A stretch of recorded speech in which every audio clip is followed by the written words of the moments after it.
Hello, hello. How are we all? Can you hear me, Krista? Shake, nod. Oh, no, I can. Oh, Yeah. good. Okay, cool. Hello, Helen. Michael's there. Jeffrey's there. Hello, all. Hello. Hi. Let you see more of my head. You want to see something that large, but that's what it is. We shall let everyone arrive. Mosey on in. Then I shall get started. Let me get this up and running.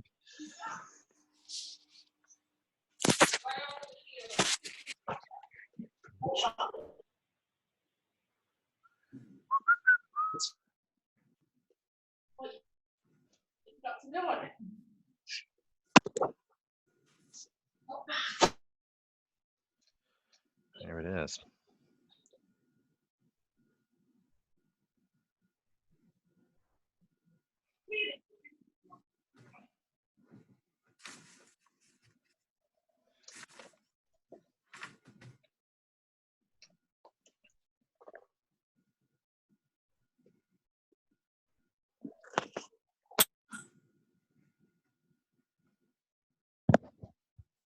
Christelle, are you able to mute or not if you're not a co-host? Yeah, I can do. Have you got my message? I sent you a message. No, I should check that now. Oh, your WhatsApp? Yeah, thanks.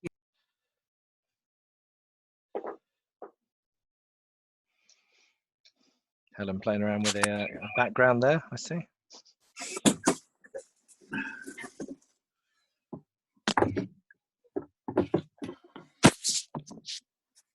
I'm going to mute everyone when we start.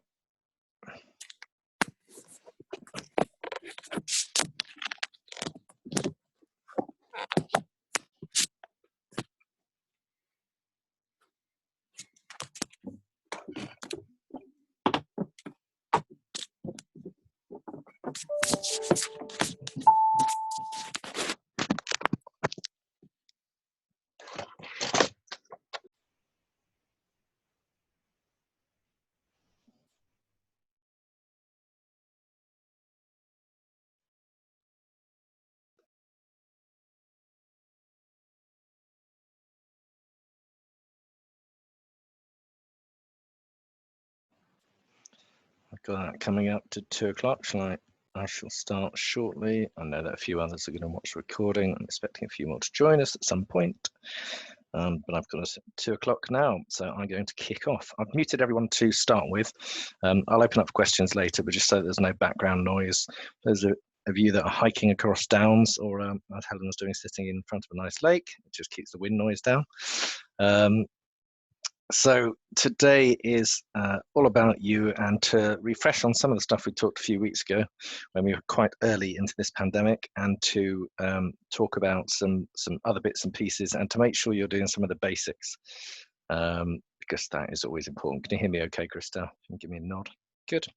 Cool. Okay, so I shall dive into a short presentation, and because you're all Marketing4Solicitors members, I'll just do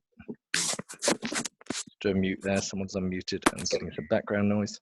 Right. So because you're all Marketing4Solicitors members, you should know much of this stuff. So there's parts I'll flick on, but interesting, when I was looking through each of your websites as I did earlier, I did find that some of the common mistakes are still being made. So I'm keen for you to all rectify those if you can. So let's dive in. So what am I going to cover? I'm going to cover the mindset, where you need to be now, to make sure you get through this as well as you can do, and make your business stronger than it was before you went in. We're going to go through some of the marketing fundamentals, which you should know, but as I say, even with M4S members, I know sometimes they slip through the net, so I'm keen to make sure that you're not making any mistakes. Talk about the what you need to do to get marketing fit, and the marketing plan that exists for you inside the private zone. I'll then take any questions about anything at all, even if you just want to chat about the time of day and what the weather's like and how dull you are at being home every day and not able to go out, then that's fine. We'll talk about anything later on. So mindset-wise, competition. And I'm still seeing this a lot, that a lot of solicitors have literally shut up shop and disappeared. And that is something that you cannot afford to do right now. Even if you can't provide your normal services, you need to let your clients know that you're there for them. You need to be thinking, no one knows your clients better than you do. So you need to be thinking about what they're worrying about, what they're thinking about, and what you know that could help them with their business or their personal life right now, and you need to be sharing that with them. You very much need to be a thought leader for them, to ensure that you're doing your job to help them, but that also keeps you front of mind, so that when we come out of this, you've won a lot of goodwill with them, and you're the first one they turn to. If you are not talking to your clients now, and I'm not talking about a general COVID-19 update, this is what we're doing, I'm talking about thinking about their if you're a business solicitor, their business and the impact it's had on them, and how you can help, or their personal lives, even just the property market if you're in conveyancing. Those thoughts you need to be sharing with people about what might happen when we come out the other side, so that you are front of mind when they need your help. And that follows my sort of ethos of serve, not sell. Think about your audience, serve them all well, and you will get the results that you want coming out of the other side. So if you should be, if you normally email once a month, keep doing that once a month, maybe do it twice a month now. If you don't email yet, then you need to be doing that. I'll come on to that shortly. But be the thought leader your clients need right now. They need your thoughts and opinions on what's going to happen, and you know them well, so you need to make sure you share that with them. Next, the marketing fundamentals, marketing DNA, and as you know, there's now on nurture businesses, and they fall into two camps. The DNA Now businesses out there, you're the lucky ones. You're the ones that have it easy. Helen with personal injury, that's you. Someone has an accident, they need a solicitor right now. They don't want a solicitor 3 years from now, 3 months from now, it's right now. So the only thing your website needs to do is to tell them to phone, email, fill in the inquiry form, or answer your 24/7 live chat on your website. All of those things should be there for them, so they can get in touch with you easily. It's easy to turn on tap for a Now business, because all you need to do is get more visitors to your website, and get them phoning you to ask for help. If you are a legal services fitting into this include personal injury, conveyancing, divorce work, anywhere where someone's looking for a solicitor right now and they have an urgent need and it needs fixing. So DNA Now businesses do have it quite a bit easier. If you're in the nurture camp, and this includes probably 90% of business to business legal services, where your clients might already have another solicitor, therefore you have to keep in front of them, or they won't remember you when the time comes for them to change their solicitor. Then it's all about growing your email list. You have to be growing your email list and keeping in touch with it consistently, so that at the time that they say, right, you know what, I've had enough of solicitor A, I'm going to give this guy or this lady a chance, because they've been emailing me every month for the last few months. Let's see what they've got to say. So B2B services fall into that camp normally. And if you have a service that people don't really understand, so maybe we're talking lasting powers of attorney, or someone's looking at starting a business, that fits in the B2B category anyway, but then those businesses, it is about collecting email addresses. So if you are not offering items of value, downloadable books, guides, video series, audio series from your website to grow your email list, you're missing opportunities. If you are offering those things and your email list grows month on month, and you check those stats in your KPI, then you're going to get in time a steady and consistent stream of new clients coming to your business. So if anyone is unsure whether they're in which category they're in, feel free to ask a question, and I'll come back to that in the question section. But it's really important, and I was talking with a client on the call today, Bill, the other day, and saying he feels he's sort of in between two camps, and I think it's probably right. So the key point there is to offer both solutions. So you offer the call to action of telephone, email, inquiry, live chat from the website, but you also offer a downloadable guide or even a brochure if someone wants to find more out about your services. And so you cover both bases, because the worst thing you can do is get someone finding your website. You've done all the hard work, you've written the blogs, you've used Google Ads, whatever you're doing to promote your site.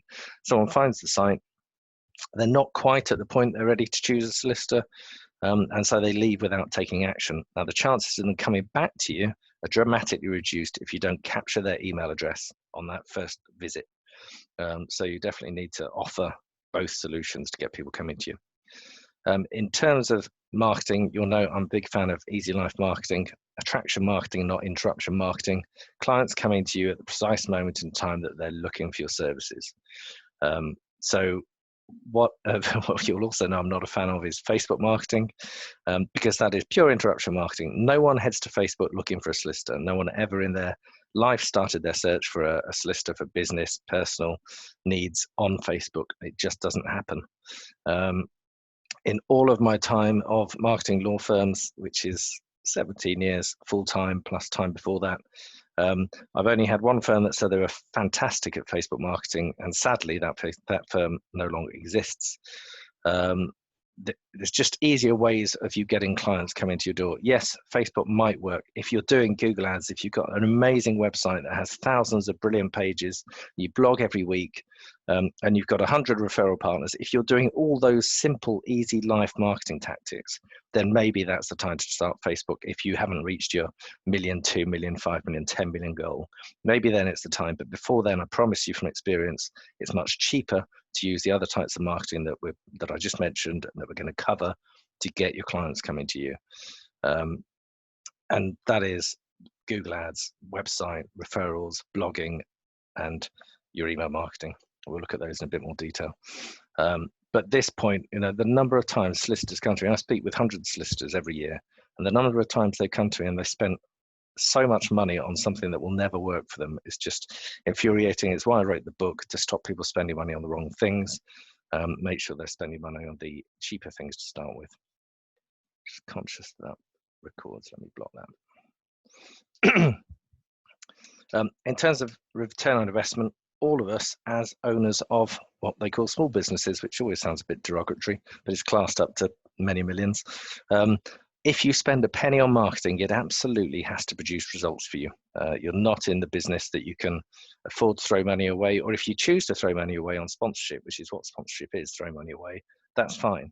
But otherwise, every other penny you spend on marketing should give you a return on investment. And I suggest the starting point is 3 to 1, so that you at least break even on that first transaction, hopefully make some money. But from that 3 to 1 on, you then want to make, you want to increase that return for as much as you can from there on. So start with 3 to 1. If you are lucky in that you have clients that pay you a monthly retainer once they become a client, then you can afford a 1 to 1 return on investment. The first month covers the cost of your advertising, and month 2, 3, 4, 5, 6 gets you the profit.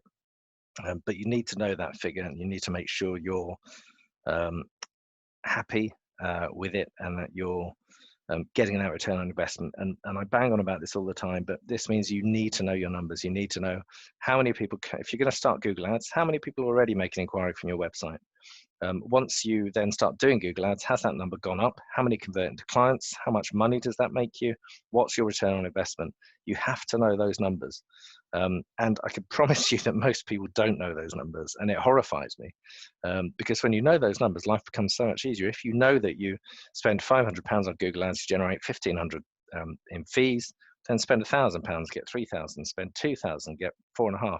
Keep spending the money, or was that 6,000? Keep spending the money and keep getting more clients through your door. Marketing is a simple mathematical equation if you know your numbers. If you don't know your numbers, then it's a real problem. So, as Marketing for Solicitors members, I really, really hope you know all of your numbers. If you don't, set up a time to talk with me and let me guide you through the process, because that part is vital. Moving on to the website bits, the get marketing fit bits, the bits you should all be on top of and know really, really well. Just some key points. I believe that it is now, or I know that it is now, it gets slightly harder all the time to get your prospects' contact details, and that should be the only purpose of your website. Remember, you want someone to come to your website and get in touch with you, or to download your free guide if you're a nurture business. But because people are time starved and they want life to be easy, it's probably a little bit harder to get their contact details now.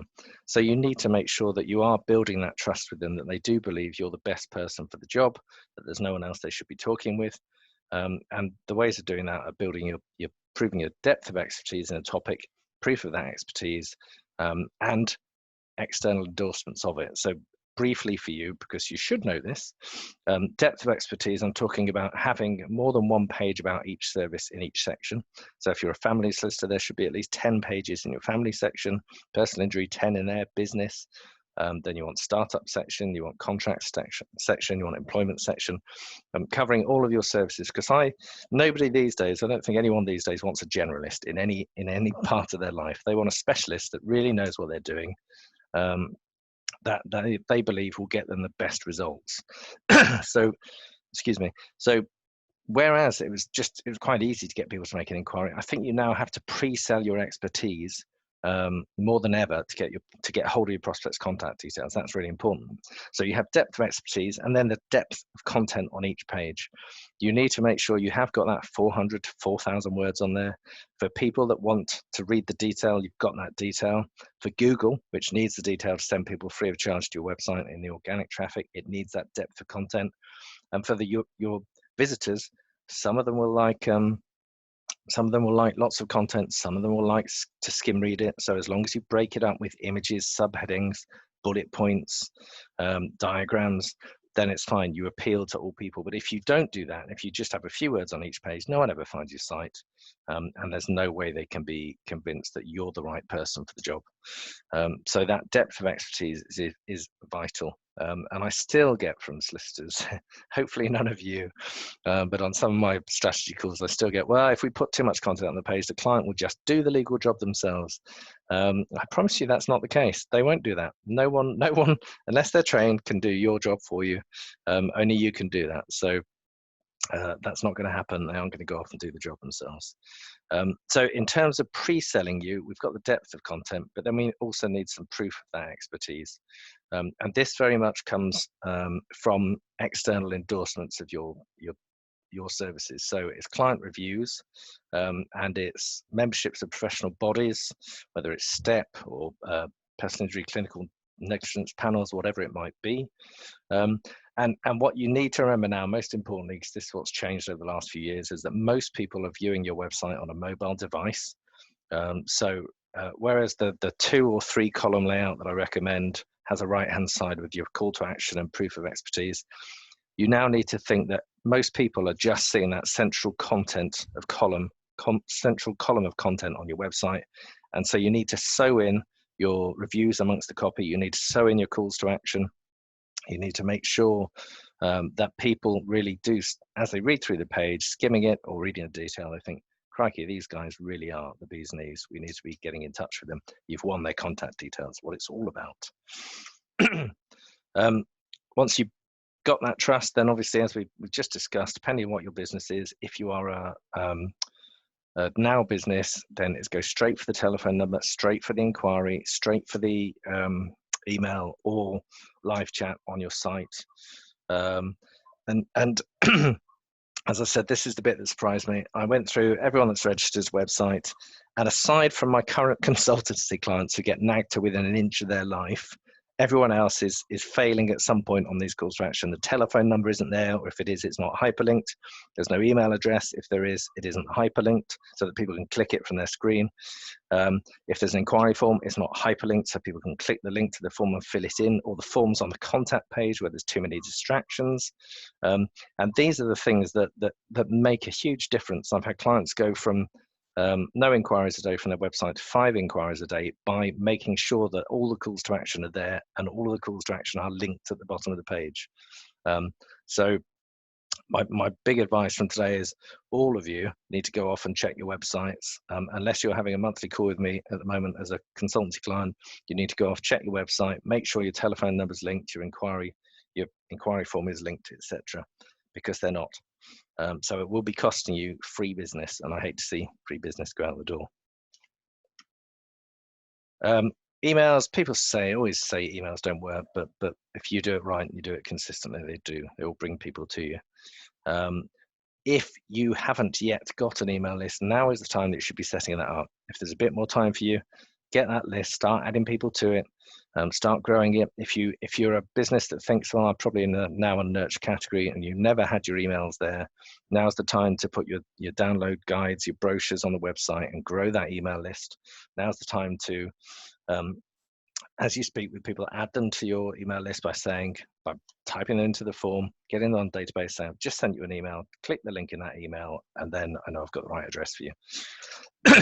But it should be another of your KPIs. Every month you should be checking your number of email subscribers and making sure it's going up. If you do that and you talk to that list regularly, you'll start to get more business from past clients, you'll get more recommendations and referrals, and you'll find more referral partners. But it's vital that you are using your email list. Google Ads, it's obviously one of my favorite things because the reason I got into Google Ads was A, because I was using it for my own business, B, because when I started in 2003, I used to be a personal injury solicitor, very competitive area then it was, as it is still now. And all the solicitors that I work with kept saying to me, Nick, we want personal injury claims. I said, great, I'll build your website, I'll do your marketing, you'll get some claims. And I said, yeah, that sounds fine, but can you just do it for us? So I went from being a solicitor to running a claims company, and a lovely step, that one. But it meant that I started doing a lot of spending on Google, started doing search engine optimization, Google Ads, and I outsourced the Google Ads to a company and kept having to step in because they weren't doing a great job and we were paying a fortune for it. So I kept realizing that I had a knack for Google Ads because I think it's a marketing thing, not a technical thing. And most Google Ads companies are technical based. They don't understand the client's journey, which is where your biggest wins come from, improving the content of the ad, improving their landing page, and improving your conversion process at the other end of it. But for Google Ads, you can spend a few £100s a month, you can spend a few thousand a month, and I've had clients that have spent 6 figures per month, over 100,000 a month, because it worked, because it put more money into their bank account than it took out. Because obviously, if you're a Google Ads client of mine, I make sure you tell me how much it's making you, because if it's not making you any money, you can't do it. Now, for all of you guys, I think you've all read the book. There's a section in there that tells you how to manage your Google Ads agency if you've got someone running for you. But ultimately, you're looking for more clicks for the same or less spend, and that's the key measure, and more clients. And if every month you're getting that 10 clients that puts 10,000 into your bank account, you're spending 1,000, then you carry on doing it forever. But you want to try and continually improve. Google Ads is one of those things that does need regular attention, so you want to continually rewrite the ad copy to make it better, continually tweak the landing page and optimize it to get more clients for the same or less spend. But Google Ads for a now service, if people phone you straight from your website, it is one of those things that works a treat. And on this topic, I will mention something because I've had a lot of chats with solicitors that tell me they're spending money on SEO, and off. I know the warning sign for me is if they say I'm spending 300 or 400 quid a month on SEO. That's not SEO. It's never going to produce any results. But the key thing is whether you're spending that amount or 2,000 a month, and you can spend that and more. Search engine optimization, search engine marketing, getting to the top of the organic search results of Google, free of charge, theoretically. The only way it's working is if every month you get more visitors to your website and every month you get more inquiries for your services, just like Google Ads. If you're spending money on SEO and you aren't getting those results, it's not SEO, it's not working, stop doing it. And the number of solicitors I speak with that have been spending money on SEO for years and the web traffic's going nowhere, just amazes me. So I spent money on SEO when I had the claims company, First Claims. We got to the top of Google for things like whiplash claims and personal injury claims. Got loads of visitors, 10, 12,000 visitors a month. Google changed its algorithms overnight. We went down to 3,000 visitors a month. We had to use Google Ads to get that traffic back. That is the worry about SEO. Google has complete control and changes the rules. But Google Ads, it doesn't change the rules. It tweaks and allows you to improve it. But the ultimate rules stay the same, which is why when I'm spending my money, it's on Google Ads. I haven't spent on SEO for a number of years because I've never found a company that actually can produce or do what they say they're going to do. So if you're spending money on SEO, you're not seeing that traffic get up, it's not working. Stop doing it. Finally, referrals, what gets measured gets better. Referrals to solicitors are always one of the best things out there. But you, as the business owner, have to know what work's coming in, who's it coming from, and make sure that your referrers are rewarded. Now, that reward doesn't have to be financial, and I know some people despise that idea, but I'm a firm believer that in any relationship, business relationship, there has to be a mutual there has to be mutual benefit. One of you can't take all of the benefit of getting clients and not give anything back. So whether that's taken out for lunch, it's some wine, it's whatever it might be. I think that you have to know that the referrer A is giving you £10,000 worth of work a year. What are you doing to make sure that he or she stays happy? Referrer B gives you 20,000. What can you do to make sure they never leave you and keep giving you that 20,000 a year? It's your job as the owner to know those numbers and to make sure that referrer is happy and that they're always going to keep coming back to you. Once you know who your ideal referrers are, then that's the time where you need to go and get more of the same with them. So I'm having a chat later on today with a friend from the States who does flips property, buys property, does it up and sells it. And he gets a lot of referrals from probate solicitors, probate lawyers as they are over there, or attorneys. But he's never had a plan in place to measure what he gets coming through the door, to reward them, or to find out how to get more of the same. So we're having a chat about what he needs to do to get more of these referrals coming, because they're his best source of work. Probate attorneys in the States, they get the properties that are probably run down that he wants, that he can do up and sell for a profit. But he's never measured how much each of them send to him and how he can get more of the same. So we're talking about that later.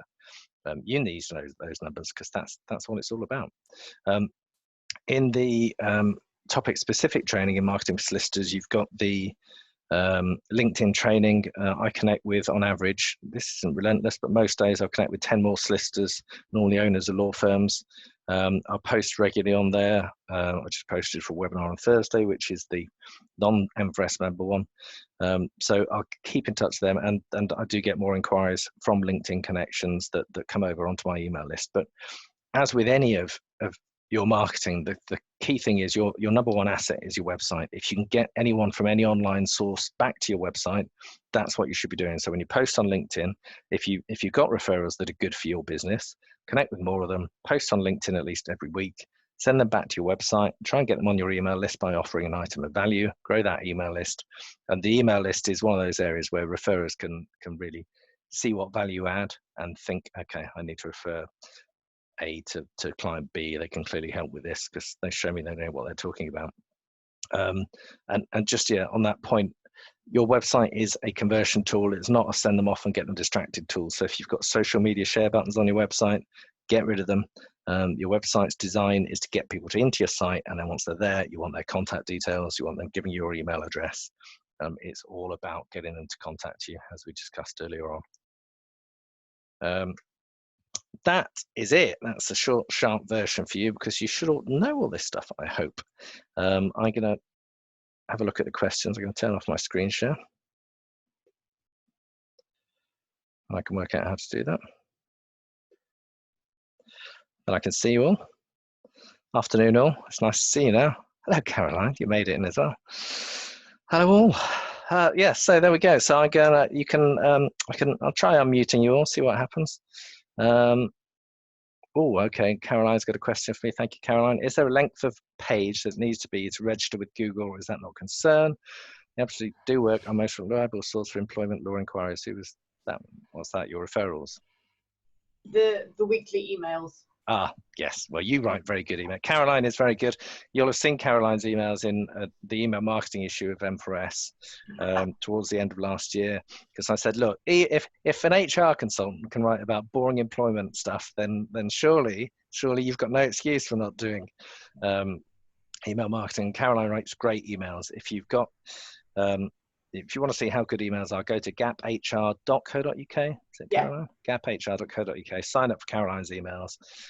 They are very good. And they're 9 times out of 10, and this is a key point for solicitors, I know, 9 times out of 10, they're not about your service. They're about experiences you've had, and you try and tie it back to your service, and it works a treat.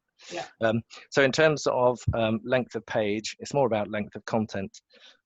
So my best organic pages usually are at least 2,000 words long, but they're not. It's not that I set out to write. Some of them I did, but not for a lot of them. I didn't set out to write a 2,000 word page. It just evolved. That I looked in my Google Search Console and could see that a page was starting to get a bit of traction, so I'd add to it and improve it. And I've done a training video in the members area for that recently, under Google Analytics / Search Console. So once you know that a page is working well, then go and beef it up, add more to it. and that's how I got pages from 2,000 to 4,000 words. But I used to say 400 words.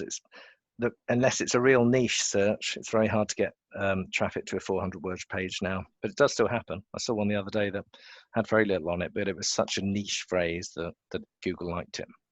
Okay, thank you. You're welcome. Thank you, Caroline.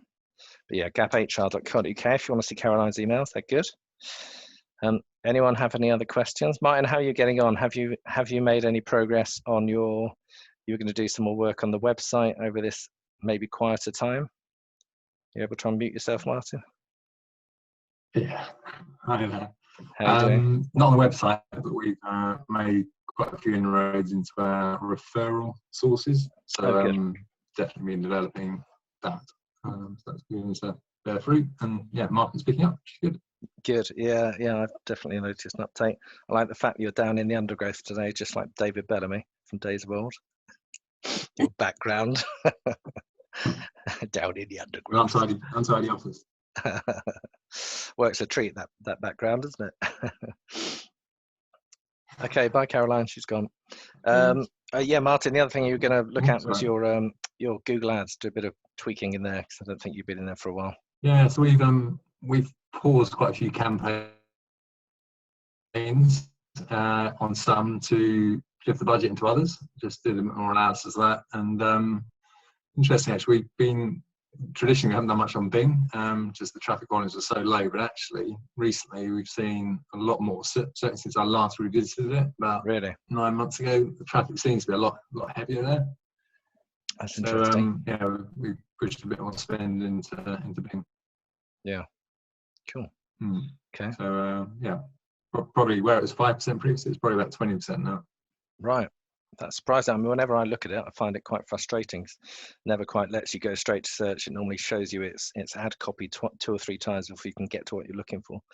But that is interesting. Okay, thanks. Any more? Any questions? Any thoughts? How are we all finding the market out there? Bill's nodding. Yeah, well, we're pleasantly surprised with, still reasonably good, but more business from existing clients that are responding to the nudges that we give them from the emails. That's email marketing working again. Lovely. Yeah. I mean, there was one where he wanted 2 new trades. We had to tell him that unfortunately one of them he couldn't have because he was going to run into a real problem with someone for it. So we couldn't convert it into as much money for us as possible. But we gave him good advice. And you served, you didn't sell. I like it. Yeah, good stuff. Excellent. Okay. Any more questions for anyone? Mark Cook, how are you? Yeah, busy, but having internet problems today and yesterday, which is why I was late joining. Lovely. That's just what you need, isn't it? Yeah, very frustrating. But yeah, it's steady. As is always the case with me, I'm full of good intentions, and then actually doing them is a different thing. I've had a couple of ideas for some emails that have been mulling around for about a fortnight now, and I just need to get off my arse and get them done. Yes, you do. Absolutely. It's all about that action taking. So, yeah, and it's not that you can go out shooting at the moment, is it? Nope, can't go bloody anywhere right now. So, so now's the time to get on top of it. Yeah. What can I do to nudge you? Anything? Do you want me to check in on you, make sure you've done it? Well, it's always a kick up the backside always helps. So, yeah. Okay. I shall send my foot down your dodgy broadband later. Hope it reaches you. Thank you. Stuff. Okay. Anybody else have anything else for me? Any questions? Any thoughts? It's like Bob Blumhouse's Celebrity Squares, this gallery, isn't it? Celebrity Rogues. Yeah, no, it's good. It's good. I'm so pleased so many of you made it out. I don't know about you, but I've been having countless Zooms recently of all sorts of different shapes and sizes, and definitely I have lots of non-legal ones, and there's definitely more movement out there in all sorts of different sectors. I've got business friends that run fleet leasing business there, starting to get some inquiries. So and all sorts of different things, fire alarm installing. So it does seem that the world's moving a little bit more, which is obviously no bad thing. So hopefully that's going to come through to everybody. And when we get this announcement on Sunday that it's all fixed and we can go back to normal, that'd be wonderful, won't it? Well, don't you believe me, Mark? Maybe not quite that quickly. Call me cynical, but no, I'd like to see some movement. Yeah, I think it's going to be very slow before June. It's kind of, sorry, I don't know if it's coincidental, but we've sort of seen quite an uptake in inquiries in the last, and speaking to other business owners in the last sort of 4 or 5 days since that bounce back loan was announced. I think quite a few people, I think, are seeing that as a source of, you know, cheaper funds, if you like, if they're in a reasonably strong position anyway. Yeah. They're actually looking to draw that down potentially and use that as a fighting fund to build their business, grow their marketing, or potentially buy another business. So we it may be coincidental, but there's definitely an uptake in inquiries off the back of that. It's a good point. That may well be linked. And you know, as you say, it's interest free for 12 months, so it's almost risk free. Even if you don't need it, take it, put it in a holding account, and see what happens, and it's there if you need it. And then only 2.5% after the first 12 months, isn't it? And so repayable at any time in chunks of at least $2,500. £2,500. Yeah, it's definitely worth looking at. Not strictly a marketing call. I don't know whether it's appropriate for this forum, but given all of us perhaps are employers here, around furloughing and that the transition back from having furlough staff. Has anyone who's given thought to that? That's I'm wrestling with that at the moment. We've got some staff furloughed, some not, and just the all or nothing approach is something we're struggling with, because if we would take everyone back, there wouldn't be the work for all of them, but equally there is probably 30, 40, 50, 60% capacity for some that we could take back. Have you talked to any of your team? Because I've heard some really interesting. Yeah. Okay, so I've had some really interesting ones where some staff don't want to come back from furlough. So it's a good little test to find out how your staff feel about life. I'm sure they don't want to get paid. If you were to agree with someone to come back part-time, and they agree to a part-time salary at 2/3 salary, they're actually in a worse position, having to do the work for that, but does test the commitment to have that conversation with one person. Yeah. Who wants to come back, Right. And I know some people have done salary sacrifice. So whether that's a way of getting back, so you can come back, but I can only pay you 80% for starters. So they're in the same position, get back to work. I know some people have done salary sacrifice. Any thoughts on that, Gillian? There's quite a few of the bigger firms.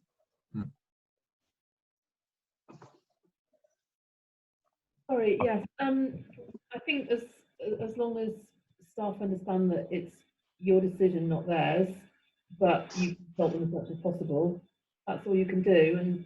And rotating seems to be working quite well for a number of employers.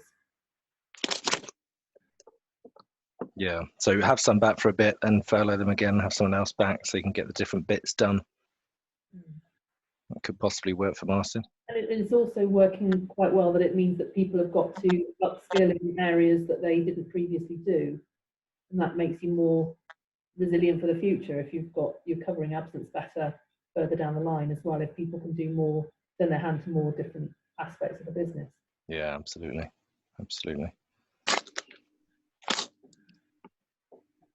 Okay. Any more? Any more questions? Any more thoughts? Real good. It is like, what was that? Was it Celebrity Squares? Yeah, Bob. Was it Bob? Was it Bob Monkhouse, Celebrity Squares? But that's one of the questions. Google Search Console. Yes. Can you sort of give a 5-minute summary of why one should use that? Yeah, there's a video in the members area, but I'm happy to, if I'll dive off there a minute and show you mine, because I do love it. Let's go into let's go into this one. Right, I'll give you a screen share. But before I do that, I just want to tell you my favourite Bob Monkhouse joke, because it's clean and there's not many that I could tell you. But it was this. He won an award for it because it said people used to laugh at me when I told them I was going to be a comedian. They're not laughing now. I like that one. Search Console. So if you haven't got this set up, very easy to set up. Normally means sending a bit of code to your web person. So I log in and I'm just going to shrink you all down so I can't see all my screen. Then choose a date range that works for you. So date last 6 months.